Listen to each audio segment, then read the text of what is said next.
I was asked to dive into the Switch Health connection with Pierre's wife. So I actually found out who owns it, and I will be showing those corporate documents at the end of this video. But right now, we're going to show you all the information leading up to that point. So this is the switchhealth.ca website.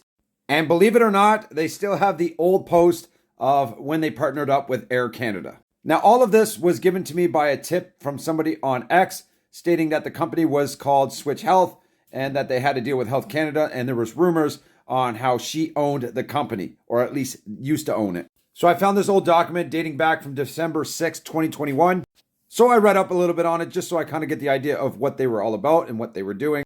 And they were the ones involved with the test kits that were delivered in Canada for cross-border traveling, etc. And before we move on, this here, you know how they said you needed to be fully V'd in order to travel and you had to show proof? Yeah, that kind of went old, didn't it?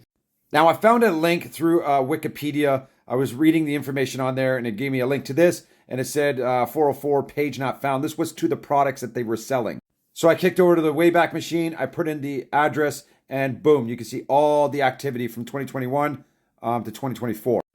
I clicked on the one where it was November 30th, 2021, and it brought me to their website where it says Shop Now. Aeroplan, members get more. In partnership with Air Canada, Switch Health is proud to offer Aeroplan members preferred pricing and points on eligible C19 tests.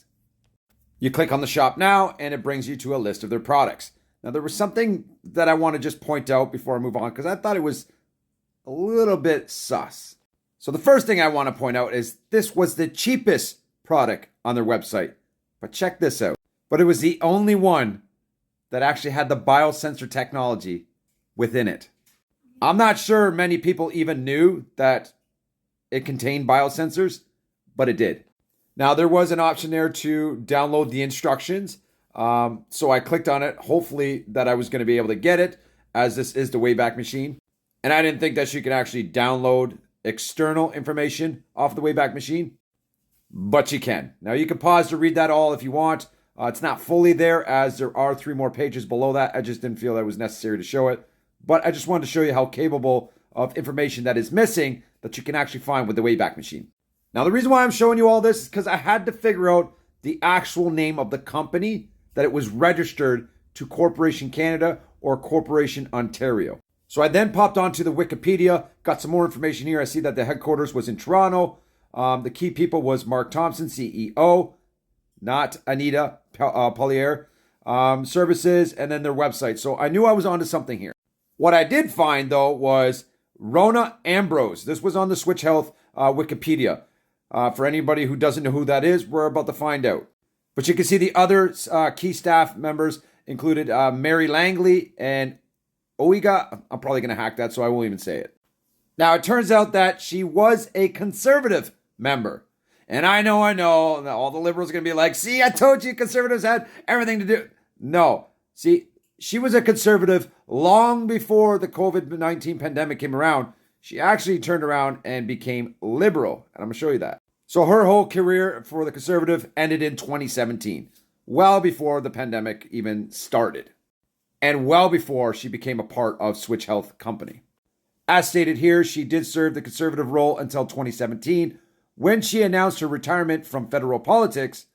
She then, after leaving office, was appointed a visiting fellow at the Canadian Institute at the Woodrow Wilson International Center for Scholars.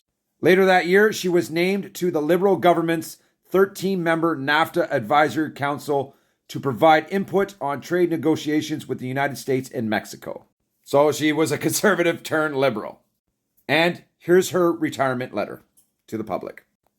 Back in 2021, conveniently enough, the Conservative Party of Canada leader Aaron O'Toole at the time was stated that 1 in 6 of their tests have failed to deliver a test result within the 14-day quarantine period, meaning they weren't working.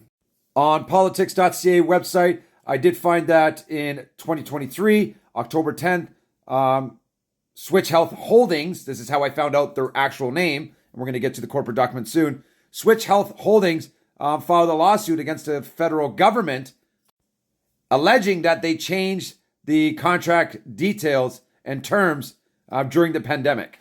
And I just want to share this information. The private health company that collected samples from Canadian travelers, keep that in mind, for the C19 testing is taking the federal government to court, alleging it never paid for picking up test kits from hard-to-reach rural areas that in some case cost $10,000 per sample.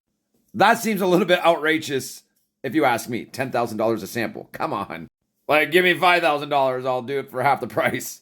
So I found them on the Register of Lobbyists website for the Office of the Commissioner of Lobbying Canada, which obviously at this time it is inactive and they weren't getting any government funding, at least not through here. But this website was handy because I did find out their parent company information, which was called Switch Health Solutions Incorporated. So that was now two corporations. I had to check to see if Pierre's wife's name was listed on there at all. Along my searches back in 2021, I did find out that Callan, I'm not even going to say, I'm probably going to butcher that name as well, invested in Switch Health and becomes a senior strategic advisor. Now, who is this guy? Well, he is Air Canada's recently retired president and chief executive officer.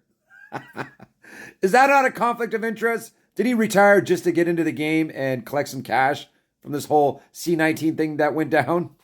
But you can see everybody else that was involved in the company as well, which Pierre's wife is not listed there. So I popped over to her Wikipedia. And sure enough, in March of 2023, conspiracy theorist Chris Sky falsely claimed on Twitter that Pierre Poilievre's wife was the CEO of Switch Health, a company that won contracts from the government of Canada to undertake C19 testing. Chris based his statements on the output of ChatGPT artificial intelligence software. Fucking guy. As you can see here, ChatGPT spawns false claim on Canadian politician's wife. Now it goes on to say that this is false. There is no evidence. The opposition leader's wife ever even worked at the company, and misinformation experts said ChatGPT is susceptible to responding with inaccurate information. And I've told many people this, like, stop coming onto my social X or my social media and trying to use ChatGPT against me. You have to do your own research. Artificial intelligence does not do proper research. You can put in the stupidest keywords and it will get you what you want. You can put in keywords tailored to what you want and it will give it to you. It's a language-based model. Whatever data is inputted into it is what it will give you.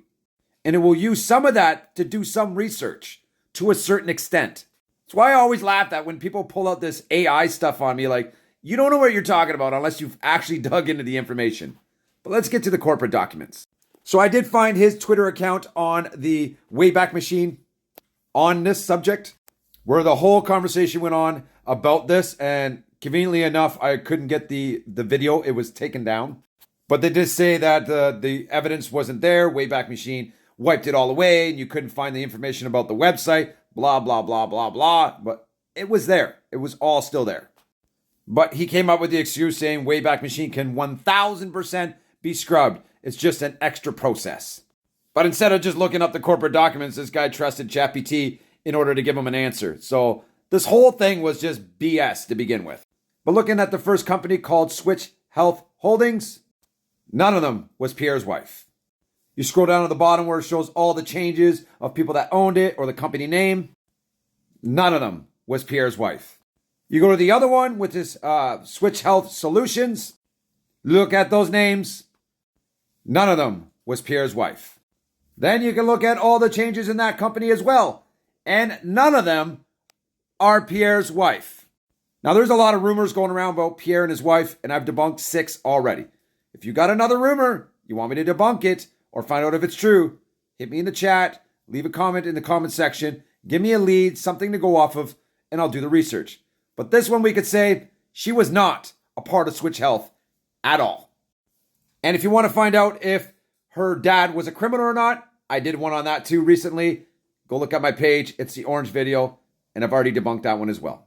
Love y'all. Let me know what you think in the comment section.